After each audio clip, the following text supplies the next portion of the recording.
माँ कामाख्या या यूं कहें कैमोक्षो, कभी कभी कामाक्षी। कामाख्या का मतलब है कि काम, मोह, इच्छा को पूरा करने वाली और दुखों को हरने वाली। ब्रह्मानंद पुराण के अनुसार कामाख्या को एक शक्तिपीठ का दर्जा मिला है। शक्तिपीठ क्या होती है? आध्यात्म के अनुसार या मेटाफिजिकल रियलिटी के अनुसार विमेन को शक्ति का रूप माना गया है। मसलन परब्रह्म, the ultimate creator and the destroyer, जैसे माँ काली, दुर्गा, पार्वती वगैरह वगैरह। शक्तिपीठ का मतलब केवल पावर से नहीं है। शक्तिपीठ का एक और रिफ्लेक्शन होता है, दैट इज लव। ये रिफ्लेक्शन है एक आइडियल रिलेशनशिप क्रिएट करने के लिए विद इन मैनकाइंड, कि हम कितना लव प्रोपगेट कर सकें, जो कि हमारे एनवायरनमेंट के लिए, हमारे मनुष्य प्रजाति के लिए और ख़ासकर आप जैसे जानवरों के लिए, सब के लिए एक अर्थ, एक अच्छा जगह बन पाए। शक्ति का ये भी मतलब है। उदाहरण के लिए कृष्ण और राधा का प्रेम। इसी शक्तिपीठ या यूँ कहें शक्ति का जो मेजर ग्रुप है, उसका एक सब पार्ट है जिसको तांत्रिक विद्या कहते हैं या तांत्रिसिज्म कहते हैं। कामाख्या टेम्पल अपने तांत्रिक विद्या के लिए खासा मशहूर है एंड तांत्रिक विद्या में इसे सुप्रीम भी माना गया है। तांत्रिक विद्या का मतलब क्या होता है? बचपन से हमें यही सिखाया गया है कि तांत्रिक मतलब कि तंत्र विद्या करके किसी को वश में कर लेना।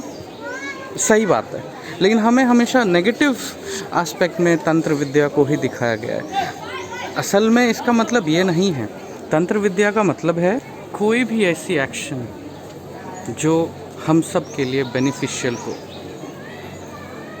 यही तो शक्तिपीठ का भी मतलब है। तंत्र विद्या का अच्छा खासा उल्लेख जो है वो मीमांसा, जो हिंदुज़म की फ़िलॉसफ़ी की एक स्कूल है, उसमें हमें अच्छी खासी से जानने के लिए मिलता है कि शक्तिपीठ या तंत्र विद्या के सिर्फ हिंदुज़म में ही नहीं है, इनफैक्ट बुद्धिज़्म में भी जब वज्रयान की हम बात करते हैं, वज्रयान ट्रेडिशन की बात करते हैं बुद्धिज़्म में, उसमें भी तांत्रिक प्रैक्टिसेस की बात खासा मशहूर है और इस पे ही वो सारी डिस्कशन रहती है, जैसे कि हमारे तांत्रिक विद्या वाली पार्ट में है, जिसमें कामाख्या एक खासा फेमस टेम्पल है या यूँ कहें एक सेंटर है, सेंटर ऑफ लर्निंग है। इसे बेसिकली तांत्रिक विद्या का एक सेंटर ऑफ लर्निंग बनाया गया है पुराने ज़माने से लेकर के आज तक। एक खासा फेमस मेला होता है जो कि जून के आषाढ़ या जून मंथ में आता है। अबाउट लाइक इस साल भी एंड ऑफ द जून में होगा, जिसे अम्बुमाची मेला बोलते हैं। और ये बेसिकली तंत्र विद्या का ही एक मेला होता है, जहाँ पे जितने भी ऋषि मुनि हैं जो कि बेसिकली तंत्र विद्या के लिए ही जाने जाते हैं या उनका वर्क तंत्र विद्या से ही रिलेटेड है, वो इस मेला में शिरकत करते हैं एंड वो पूजा करने के लिए आते हैं। सो वज्रायन हो या तांत्रिसिज्म सजेस्ट ये करता है कि कोई भी रिलीजन हो, सब आपस में एक दूसरे से कनेक्टेड ही हैं। एंड बुद्धिज़्म तो हिंदुज़्म से ही प्रोपेगेट होकर के आगे बढ़ा है, लेकिन रिलीजन का असली मतलब तो यही है कि हम सबको समान दृष्टि से देख सकें एंड सबके लिए ये जगह रहने लायक हो। तो ये सारे डिवोटीज़ आए हुए हैं यहाँ पे पूजा करने के लिए। लाइन लगी है, दो तरह की लाइन है, एक यहाँ पे एक है, एक आगे अगर ज़रा जूम करूँ तो वहाँ पे एक लाइन है एंड मैं अभी प्रदक्षिणा पथ में घूम रहा हूँ। मैं अभी आपको स्पेशली कामाख्या का जो टेंपल आर्किटेक्चर है उसके बारे में भी बताने का कोशिश करूँगा। ये अगर आप इसको देखें, इस टेंपल को, ये एक रॉक कट टेंपल है। क्या होता है रॉक कट टेंपल और किस स्टाइल का ये टेंपल है, हम इसको भी डिस्कस करते हैं। जब से गुप्त काल शुरू हुआ, गुप्ता एज शुरू हुआ, तो temple architecture, temple building start हुई। और जैसे जैसे समय आगे बढ़ा, डिफरेंट कल्चर्स आए, उसके हिसाब से डिफरेंट तरीके की टेंपल आर्किटेक्चर भी बिल्डिंग शुरू हुई। जैसे साउथ में जाएं तो द्रविडियन आर्किटेक्चर, नॉर्थ में नागर, और इसका कल्मिनेशन जो है या मिक्स्ड अगर बोलें तो एक वेसारा स्टाइल बोल सकते हैं। इसके अलावा भी कुछ छोटे छोटे सब पार्ट आर्किटेक्चर्स आए जो एक रीजनल एरिया में खासा फेमस हो गए, जैसे कि राजपूत आर्किटेक्चर या नीलाचल आर्किटेक्चर। कामाख्या एक नीलाचल आर्किटेक्चर का ही एक रूप है। नीलाचल आर्किटेक्चर बेसिकली, अगर आप अभी टेंपल के आर्किटेक्चर को देखें तो एक मेन डीटी वाला सैंक्टम सैक्टोरम है और उसके अलावा छोटे छोटे डीटीज़ के लिए हैं।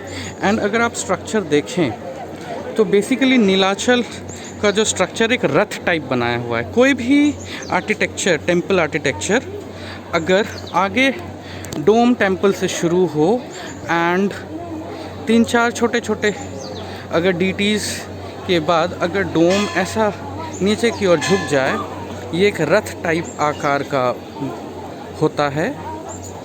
एंड नीलाचल एक रथ टाइप का आर्किटेक्चर है।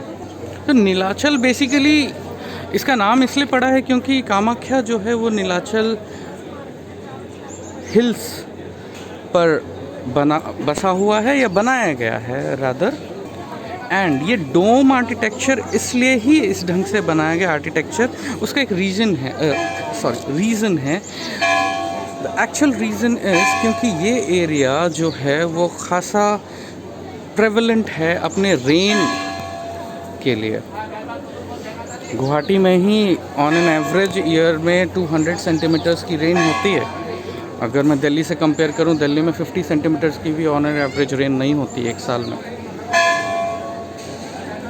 सो इन ऑर्डर टू इंश्योर कि आर्किटेक्चर जो है या जो हमने बिल्डिंग कंस्ट्रक्ट की है वो उस पर ज़्यादा रीवर्क ना करना पड़े, इसलिए इस ढंग से हम क्रिएट करें, डोम शेप क्रिएट करें ताकि बारिश का पानी जो है वो आसानी से गिर जाए। अगर आप बेसिकली बिहार, यूपी में अपने टेम्पल्स को देखेंगे तो ये डोम शेप की टेम्पल नहीं होती, वो रादर थोड़ी ट्रायंगुलर टाइप की शेप की टेंपल आर्किटेक्चर होती है। एंड वो एक नागर टाइप की आर्किटेक्चर है। बट अमूमन एक खासा चीज़ फेमस होता है, कुछ चीज़ें सारी आर्किटेक्चर्स में कॉमन होती हैं, जिसमें से एक होता है गर्भगृह। गर्भगृह जो है, जो कि बेसिकली मेन सैंक्टम सैंक्टोरम है। जैसे कामाख्या देवी को पूजा जाता है उनके योनि के लिए, ये एक शक्ति का पार्ट है ताकि योनि ही क्रिएटर है। कुछ चीज़ें रीजनल एरियाज़ के हिसाब से भी बनाई जाती हैं, जिसमें से टेंपल आर्किटेक्चर जैसे नीलाचल टाइप भिन्न हो जाएगा नागर टाइप से या द्रविडियन आर्किटेक्चर से, जिसमें से एक एग्जांपल है हैविंग अ पोंड, एक ग्रेट बाथ टाइप एक पोंड, ताकि सब आकर के पैर हाथ धो सकें। ऐसा बाकी टेम्पल्स में भी होता है जहाँ पे पैर हाथ धोने की जगह रहती है, बट एक डेडिकेटेड जगह जो एक पोंड लाइक जगह हो, वो बेसिकली हमें द्रविडियन आर्किटेक्चर में मिलता है, राजपूत स्टाइल आर्किटेक्चर में मिलता है, जो कि सब पार्ट है नागर का ही। एंड हमें नीलाचल स्टाइल में भी मिलता है। क्यों हो सकता है? हम ये समझ सकते हैं कि राजपूत स्टाइल आर्किटेक्चर में पोंड का मिलना इसलिए संभव है क्योंकि वो रीजन जो basically Rajasthan, Gujarat and western UP वाला रीजन है, वो लार्जली सेमी एराइड या एराइड रीजन है जहाँ पे बारिश कम होती है। तो वहाँ पे वाटर प्रिजर्व करने के लिए एक एक जगह बनाया गया है साथ में, मंदिर के साथ में ही। चाहे कोई भी पूजा का स्थान हो, किसी भी रिलीजन का हो, वो बेसिकली एक मैसेज देते हैं कोऑपरेटिव सोसाइटीज़ का, सो दैट कि आसपास लोगों का लाइवलीहुड संभव हो सके एंड ओवरऑल हर कोई ग्रो कर सके। इसलिए ही टेम्पल्स के आसपास डिफरेंट शॉप्स मिलते हैं, ताकि सब अपनी इकोनॉमिक एक्टिविटी के थ्रू प्रॉस्पर्स कर सकें। अल्टीमेटली रिलीजन का जो मेजर मकसद है, सबका भला हो। कालाकी पुराण, जो कि अराउंड 10th AD के आसपास लिखा गया, इसके अनुसार कामाख्या मंदिर का निर्माण मेलाचा डायनेस्टी ने कंस्ट्रक्ट कराना शुरू किया था, जो कि हर्षवर्धन के कंटेम्पररी थे। तो कोई भी कार्विंग, बेसिकली ये एक मोनोलिथिक स्ट्रक्चर है, एक ही चट्टान को काट करके इसमें नक्काशी की गई है। जैसे जैसे टाइम बीता, multiple dynasties Assam and north east में रूल किए, जैसे कि कूच डायनेस्टी या लेटर ऑन अहोम्स, जिन्होंने कामाख्या टेम्पल को प्रमोट किया, इसके स्ट्रक्चर को फर्दर एनहेंस किया। अहोम्स को बेसिकली कंप्लीट कंट्रोल कामाख्या, या यूँ कहें तब के प्राग ज्योतिषपुर, जो गुवाहाटी का पुराना नाम है, बैटल ऑफ इक्ताछसी से कंट्रोल मिला। एक और खासा फेमस है नीलाचल में, नीलाचल स्टाइल में या फिर द्रविडियन स्टाइल में, कि यहाँ पे एंट्री में, अमूमन द्रविडियन स्टाइल में एंट्री में यक्ष यक्षिणी मिलते हैं, जो कि the same is with Buddhism stupas में, and the same thing here, यहाँ पे भी एंट्री मिलता है। एंड यहाँ पे देखिए लॉयंस हैं, इनकी नक्काशी इतनी मार्वेलस है, ये सजेस्ट करता है कि तब का आर्किटेक्चर कितना अमेजिंग था। ऐसा नहीं है कि आज की आर्किटेक्चर अमेजिंग नहीं है, या समय समय के साथ किसी भी टाइम में या किसी भी डायनेस्टी में या किसी भी कंट्री में, किसी भी एरा में, अगर ऐसी आर्किटेक्चर अगर प्रोमिनेंस लेती है, जो कि खासा अगले फ्यूचर में बहुत ही सेंटर ऑफ अट्रैक्शन बनती है, चाहे वो टूरिस्ट के लिए हो या चाहे शक्तिपीठ के लिए हो या पूजा पाठ के लिए हो, ये आर्किटेक्चर अगर उसमें अगर एक बड़ा रोल प्ले करती है, वो ये सजेस्ट करती है कि तब के टाइम में वो डायनेस्टी लार्जली स्टेबल थी अपने इकोनॉमिक टर्म्स में, अपने एक्सटर्नल अफेयर्स में। बिकॉज़ ऐसा अगर ना हो तो ऐसा आर्किटेक्चर डेवलप होना पॉसिबल नहीं है। सो आप आइए, गुवाहाटी विज़िट कीजिए, स्पेशली जून में अम्बुबाची मेला है, वहाँ विज़िट कीजिए एंड कामाख्या देवी के दर्शन कीजिए। ये temple with in Guwahati city में ही है, एंड कनेक्टिविटी के रूप में Guwahati every part of India से डायरेक्टली और इनडायरेक्टली कनेक्टेड है। सो पूजा पाठ के साथ अमेजिंग आर्किटेक्चर का लुत्फ़ उठाइए। एंड आज के लिए बस इतना ही, फिर कभी हम मिलेंगे किसी और टेम्पल आर्किटेक्चर या किसी और मॉन्यूमेंटल आर्किटेक्चर के लिए। तब तक take care of yourself. Thank you, bye bye.